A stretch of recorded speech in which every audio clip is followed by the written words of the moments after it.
வாங்கிட்டு வந்த காலையில என்ன பண்ணிட்டு இருக்க? பிபி சுகர் இருக்கவங்களே எதுக்கு வேலைக்கு வரீங்க? இந்த மாசம் சம்பளம் என்னம்மா 10 ரூபா தான் தெரியுமா? நீ செய்யற வேலைக்கு தான் தர முடியும்.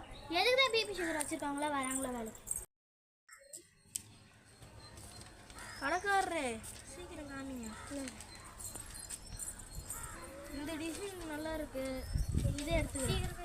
இன்னும் இதில் எல்லா பழமும் இருக்கு.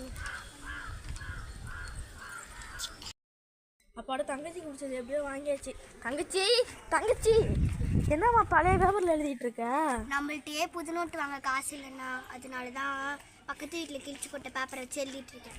இந்த கண்ணை மூடு இந்த உனக்கு ஒரு கிஃப்ட்டு.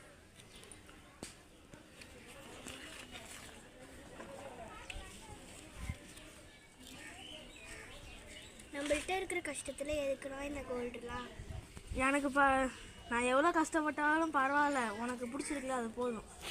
சரிண்ணா. நேற்றே சொன்ன என்னம்மா குழி தோண்டாமல் வச்சிருக்க? நீ என்ன எதுக்குமே வேலை செய்ய மாட்டியா? பூமிக்கு பரமா எதுக்கு தான் நீ இருக்க? அண்ணா இந்தாங்கண்ணா உங்கள் ஃபோன். எதுக்கு தங்கச்சி தனியாக வெளியில் வர? இதான் உதவாங்கிற தங்கச்சியா? என்ன முடிச்சு நீங்கள் தங்கச்சி தெரியாது. நான் அப்படிதான் திட்டுவேன். என்ன உனக்கு? நான் வந்ததுலேருந்து பார்த்துட்டு இருக்கேன். எப்போ பார்த்தாலும் எங்கள் அண்ணனை திட்டிகிட்டே இருக்கீங்க. நான் அப்படி தான் திட்டுவேன். உனக்கு என்ன வந்துச்சு? ஆனால் இவர்கிட்ட இருக்கு நான் நம்ம வேலை பார்க்கணும். வாங்கினா நம்ம போகலாம். நல்லதுப்பா, நீங்கள் அப்படியே கூட்டு போறீங்க. வேற யார் கூட வச்சுப்பேன். ஏழை தொழிலாளர்கள் எவ்வளவு கஷ்டப்படுறாங்க. அதனால முதலாளிகள் தொழிலாளர்களை கொடுமைப்படுத்தக்கூடாது. இதுவே இந்த கதையில் நாம் தெரிந்து கொண்டோம்.